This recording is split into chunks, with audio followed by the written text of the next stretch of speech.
Today we're going to be going over how to make the most epic vegan vanilla cake.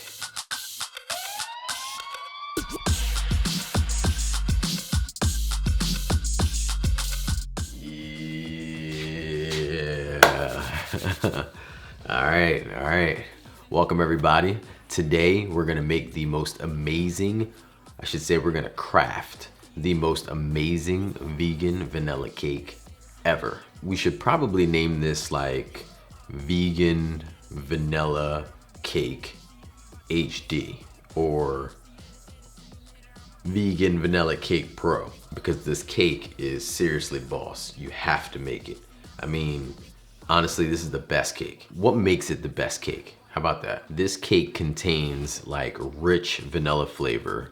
It is super soft and extremely moist. What is up with people and the word moist anyway? Well, let's think of it. Is there another adjective we can use there that maybe is similar?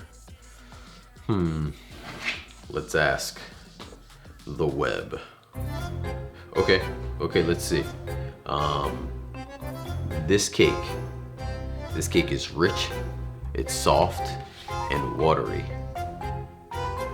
Rich, soft, and misty. Rich, soft, and dripping. No. Rich, soft, and wet-ish. Wettish. Are we still talking about cake? Someone's at work right now trying to lower the volume on their phone as fast as they can because their coworker just did one of these. What you listening to? All right, guys, turn the volume back up and let's get ready to make some sweaty cake.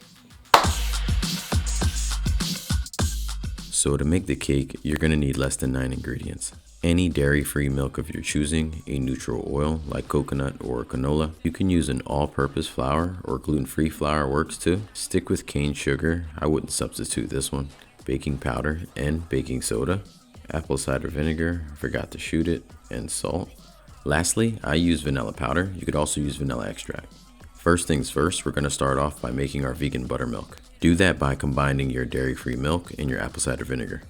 Give that a quick stir, then let it sit for about 10 to 15 minutes until it curdles. Alright, put that aside and grab a large bowl to start combining everything in. So typically I would use a sifter and sift through all of the dry ingredients. Here, I only do the flour. It is the most important one, as you want to separate all the granules from each other. This way you have a nice light and airy cake. In the sifter, I dump the flour in about a cup at a time. This way when you hit the sifter, you're not wasting flour around the sides of the bowl. Next in is the cane sugar. I wouldn't substitute this, as this helps keep the cake on the fluffier side. Now dump in your baking powder and baking soda and wait for it.